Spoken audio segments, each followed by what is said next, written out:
Few games stand out in the genre of strategy as Paradox games do, and few Paradox games stand out as much as the Crusader Kings series. Crusader Kings 2 was released over 8 years ago, but has received countless Paradox-famous updates throughout, breathing life and refreshing the game over and over. After receiving its 15th major DLC, few thought Paradox could add more to a game until they said hold my beer and made Crusader Kings 3. In addition to being known as giants among grand strategy games, they're also famous for releasing new games half-finished and using both DLC and free patches to eventually make something playable. Does Crusader Kings 3 live up to the hype of Paradox's magnum opus, or is it another example of half-baked ideas to be refined later? Join us on the couch to find out, and hit that bell icon for more reviews in the future.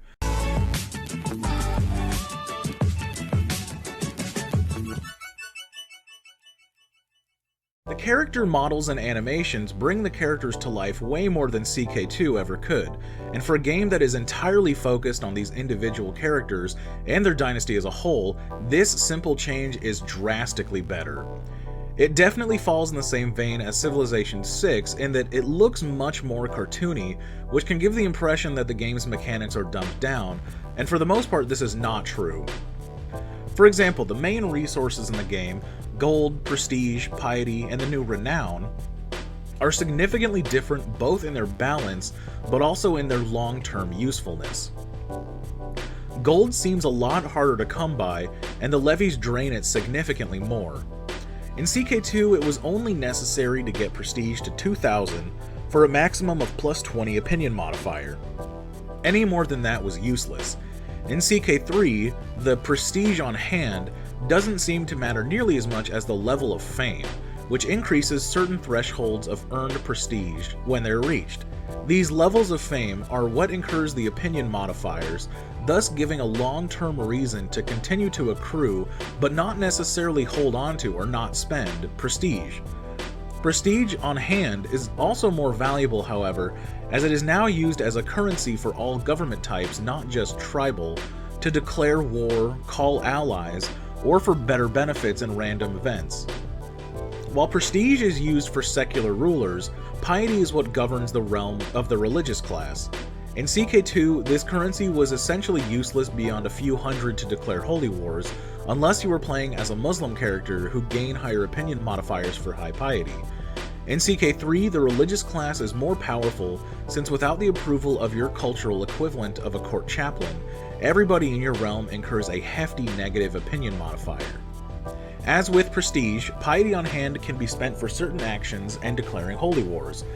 The level of devotion dictates how big of a holy war you can declare, for either county, duchy, or kingdom. In CK2, it was only ever duchy, with other casus belli used for counties or kingdoms. So just as with prestige, the amount of piety on hand is significantly more important than in CK2, as is the longer-term goals of level of devotion. Renown is a completely new type of currency, although it is somewhat analogous to house prestige from CK2, but much deeper, impactful, and customizable. While prestige concerns the individual, renown is a measure of the entire dynasty. It can be increased by the size of the dynasty, how many titles are held, and so forth.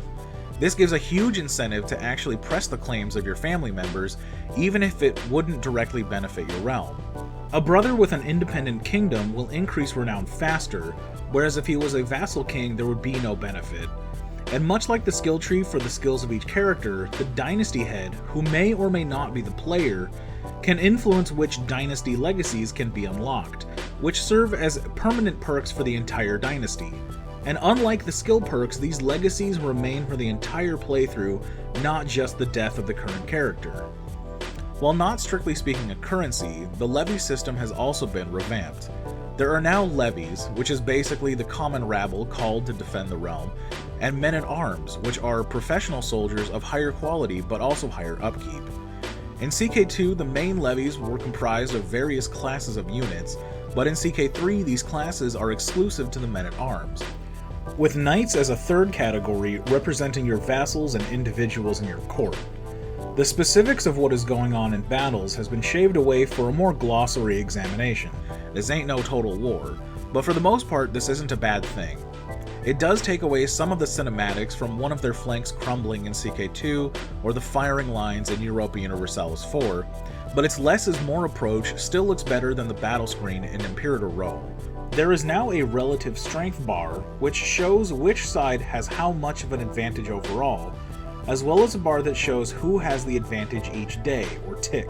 This daily advantage can confer massive damage modifiers, making it much more feasible for smaller armies to overcome massive levies depending on the commander's martial skill, terrain, and troop quality, rather than just two giant numbers attacking each other and the bigger number winning almost every time. History isn't so cut and dry, and CK2's battle system made some historical victories virtually impossible. Above this advantage bar is the battle phases, broken up into positioning, early battle, late battle, and retreat. These are roughly analogous to CK2's skirmish, melee, and pursuit phases, but whereas certain units performed better in certain phases, the only difference between these phases seems to be if an army can retreat or not. Despite the army stats being much more simplified, certain men-at-arms can counter other men-at-arms depending on the class. Everything else for battles and levies has been simplified. They now have one attack power value regardless of phase, and toughness, which seems to be the same as morale. Requiring a few days for the levies to reach capacity is a nice touch, and requires less micromanagement than moving individual armies to the rally points. It allows both sides to enter the fray and start the war sooner, although the entire host can be divided between multiple, player-chosen rally points. The sieges retain their mechanic of waiting for a progress bar to eventually fill and the holding will fall, but they combined it with one of the most fun aspects of EU4 and Imperator Rome. Siege events, comprised of starvation, disease, desertion, breach, and status quo, add modifiers to how quickly the siege progress fills or gives a flat bonus. This makes the sieges more engaging than in CK2, but eliminates the frustration of being at a 50% chance the holding will fall for half a year, being cursed by RNGesus. The war progress screen is much more subtle than the previous installment, which is great because you can negotiate while still assessing the situation. It also changes the view to make allied nations blue and enemy nations red, much like CK2's diplomatic map view, and gives a more clear breakdown of where the war score is coming from. The tabs with potential peace results underline the titles and rulers affected, but it would be nice if those duchies or realms are highlighted when hovering over, rather than having to click and be taken away from the war screen or change the map mode, which cannot be done from the war screen. The current situation tab is, in my opinion, poorly implemented. It is nice to have important information all in one place, but its position to the left of the currency display is strange. Even worse, when clicked, it just drops down a giant menu in the middle of the screen. Sometimes it's information that isn't very useful, such as not being at the men-at-arms limit, which sometimes you might not want to be to make more money. Wars you can declare, but unlike CK2, it's just a list rather than a button that will rotate between relevant targets. It doesn't even highlight the realm that would be attacked, nor what the casus belli is, which would be useful at a glance, but Paradox got rid of the diplomacy map view. It does change the map once a target has been selected, with yourself and allies becoming blue, and enemies and their potential allies popping up red. It's just frustrating that this is the only way to bring up this information. But some of the current situation tabs are useful, such as which titles you can potentially make, or being under the night limit. While some are useful and some are not, I don't know why Paradox put them in this list format instead of keeping them as pop-ups at the top of the screen. Its awkward placement in the middle of the screen does allow the tabs on the right of the screen to stay up, but when they are closed it just looks sloppy. And unlike in CK2, there is no way to change how this information is presented, either as a pop-up that pauses the game, or as the, in my opinion also poorly implemented, pop-ups in the bottom right of the screen. While these tend to be the least important of the bunch, it would have been nice if Paradox allowed the player to determine what is important to them and how that information is conveyed, as they did in CK2. The outliner is also extremely hidden. It took me hours to find, and even then it really only contains glossary information about pinned characters, armies, and domain holdings. Unfortunately, this information cannot be customized. The realm view, from the right side of the screen, not the map, can give you useful information about your domain, your vassals, and succession laws.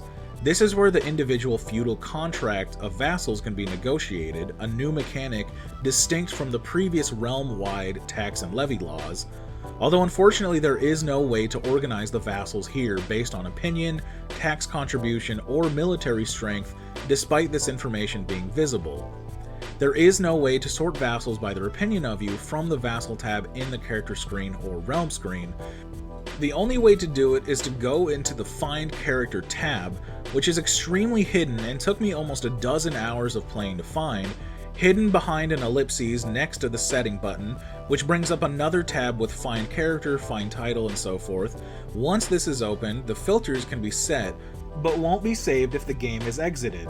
Based on how much room there is for the current date in-game, I'm not sure why these have to be hidden in a menu behind an ellipses rather than have their own button, as in CK2. There's also no way to sort vassals by military strength from the vassal tab in the character screen or realm screen. Again, the only way to do it is to go to the Find Character tab and sort by military strength. It isn't very clear what order the vassals in the vassal tab in the character screen are organized by, other than higher ranked titles at the top and lower ones at the bottom. Not opinion, not military strength, not even alphabetical. Probably the most important tab in this view is of succession, where you can change the laws and view how your land will be divided in the partition succession law called Gavelkind in CK2. It seems like CK3 puts more of an emphasis on this type of succession, which can make it more difficult to consolidate power than the previous installment, but fluid borders, succession crises, interpersonal conflicts are exactly what gives Crusader Kings the flavor and storytelling it is known for. The game is never over simply because you're no longer a carling in control of France, Germany, and Italy. Even if your previous ruler dies and one of your brothers takes your crown, you can still carry on, waiting for his moment of weakness to strike or lobby vassals to reinstall your character to power. This kind of dynamicism is unique even to other Paradox games. The kind of succession laws that would prevent this are locked behind cultural innovations, which we'll discuss later. The military view is extremely straightforward. Other than lists of mercenaries and holy orders, it shows how many troops you have. It does not show how many each vassal contributes, which I think is actually a great change since that information is accessible in the realm view, which is right next to the military view. The military view gives an overall idea at a glance, whereas the realm view gives much more specific details. It is also where you can organize your cultural equivalent of knights, which function as elite units made up of your personal courtiers and vassals. Finally, it is where you employ men-at-arms and set individual rally points for your armies. The council view is largely unchanged from the previous entry. These are essentially your hand-picked, most trusted advisors, each one utilizing a skill for a specific role. For example, the steward uses stewardship, spymaster with intrigue, etc. Each member of the council has some number of jobs they can do relevant with their office. Most importantly, you can make claims, which uses a simple build-up rather than CK2's random chance per month, which I think is a good change since the mechanics are more transparent and it prevents bad RNG. But you can also promote the state culture or go hunting for secrets, just to name a few jobs. The court view is honestly not that useful, containing a list of guests and members of your court, but can be used to recruit a court physician, invite knights and claimants, and manage your prisoners, although any that can be ransomed for gold will appear in the Current Situations tab. The Intrigue view is where you can view the progress of your schemes, other character schemes you have discovered, as well as hooks and secrets. A new mechanic Paradox is added that makes Intrigue much more engaging. Hooks can be thought of as leverage and pressure to get characters to agree to certain things, comparable to favors in CK2. These aren't always nefarious, such as being the house head or a sense of loyalty. The factions view is very straightforward and extremely important, since nothing can destroy a well-thought-out military campaign like a strong faction forming against you, requesting more autonomy, independence, or installing a more popular candidate. In addition, it contains a list of characters who are prohibited from forming factions against you, which is a very nice touch. In addition, rebel factions now build here as well, represented by individual counties contributing to the military power, just like factions comprised of your vassals. Changes like these are some of the best that Paradox can make to Crusader Kings mechanics. It gives the players something to do or monitor that isn't purely based on setting, forgetting, and waiting for something to happen. Having some gauge to track the progress or influence the rate at which it happens. Finally, the decisions view contains a list of your decisions, some religiously or culturally contextual, that you can take, often relating to prestige, piety, or your dynasty. Some of the minor decisions, such as having a feast, can be done yearly at the player's leisure, which can kick off event chains to gain vassal opinions, more prestige, and so forth. One major mechanical overhaul that adds a huge amount of depth are the changes to technology, which was not very engaging in CK2. This concept is now tied to cultural innovations, accessed next to the character portraits or from the culture map view. The culture head, who is the ruler with the most provinces of their culture in their realm, which may or may not be the player, can choose which cultural innovations to be fascinated by, providing an increased chance to make progress towards the innovation every month. Rather than flat bonuses, some of these innovations unlock laws or abilities, as even the option to declare de jure wars over territories that should legally be under your rule is locked behind a cultural innovation. A few even depend on your territory's physical location rather than the specific culture or religion. From the culture map mode, you can even view other cultures' innovations, which I'll give credit as an example where Paradox's change to some of the map views was done really well. The religion screen can be accessed next to the culture icon on the bottom left or from the religious map mode, and displays the chosen religion's tenets, which serve as unique quirks, sins and virtues, which affect opinion modifiers, doctrines, which determines gender laws, tolerance, temple ownership, and social taboos. Like the culture screen, other religions can be accessed from the religion map mode, a welcome addition. The third icon next to religion is for the house screen. Here you can view how prestigious your house is, as well as the prestige of other houses from the house map mode. The character's house represents their familial connections and is a driving mechanic in CK3.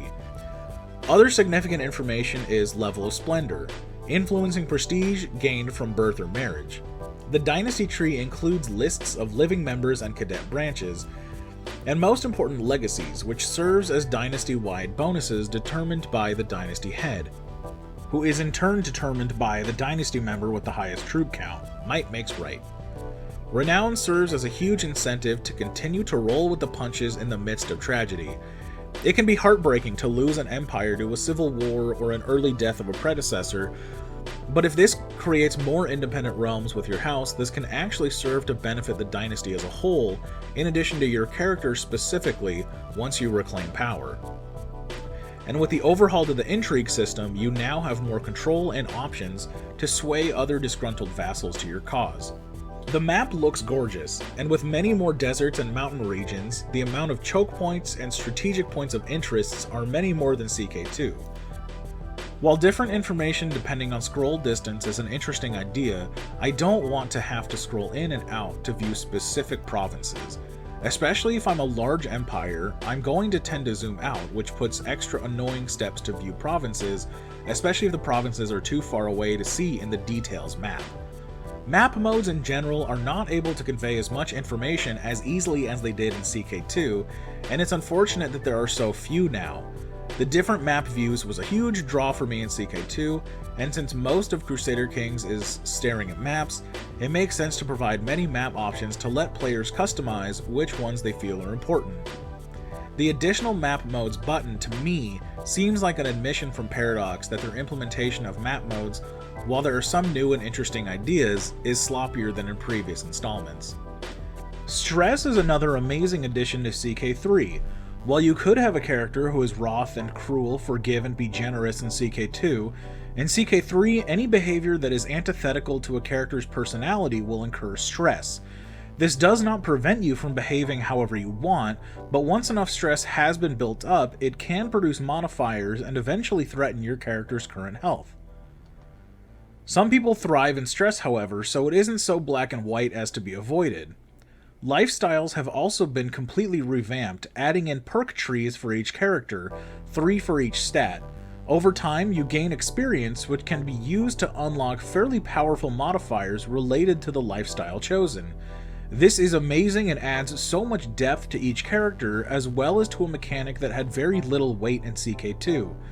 There's a part of my dopamine reward centers that go crazy anytime I get to pick a perk in video games, be it in something like Skyrim or Fallout 4, and it's amazing to be able to experience this in a Crusader Kings game.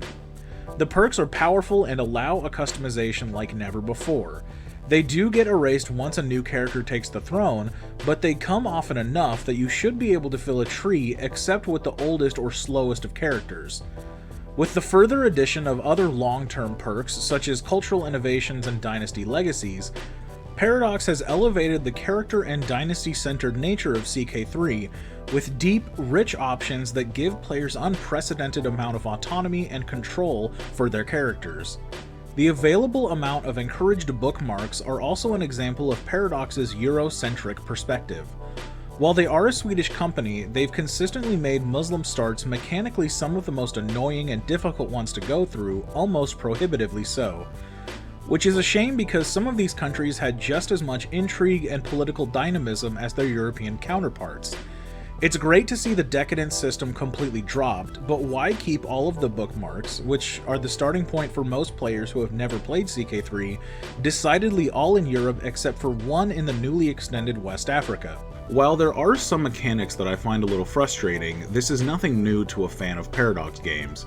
However, I also don't want to paint too dire of a picture. At one point or another, I've had a criticism or two of their UI or underlying mechanics, but it's fair to say, out of all the video games I've played Paradox the most, with over 3,500 hours in Crusader Kings 2 alone. They're some of my favorite games, with CK2 as my all-time favorite. I have nothing but the utmost respect for Paradox, and their quality of excellence has contributed to high expectations, but also a profound trust that they will eventually implement or alter mechanics that the fan base is calling for, as they have done with every game they've developed since I first started playing CK2 over 8 years ago. While I don't think CK3 is perfect, they have demonstrated once again their adeptness at creating a feudal dynastic simulator, and I have no doubt that in a few months to a year, CK3 will be an unrecognizably better game. And despite being a fairly recent release, the modding community is already hard at work at bringing new experiences, as well as some of the best CK2 mods onto the new platform. But until then, I have no doubt that those 3,500 hours I have in CK2 are worried about getting knocked down to second place. In our past review, we've given games an entertainment value, or the amount of entertainment you get per dollar you spend. For a game like CK3, this is almost impossible, as the number of hours is almost limitless, and the money spent is fluid with future DLC and flavor packs. At $50 for the base game, it's a great value for the amount of love put into it. Even buying all the extras for CK2 for a few $100 over a few years, with as many hours as I have, it comes out to less than 5 cents per hour of entertainment, an endless well of enjoyment. Therefore, Crusader Kings 3 has earned 4 out of 5 cushions from the couch. Not quite perfect, but I have no doubt that in time, it'll get there. If you made it this far, just wanted to say thanks. I'm Dylan, and if you enjoyed yourself, please give it a like. If you want to see more reviews or other content from us in the future, hit that bell icon. There's always room on the couch, so feel free to hit that subscribe button.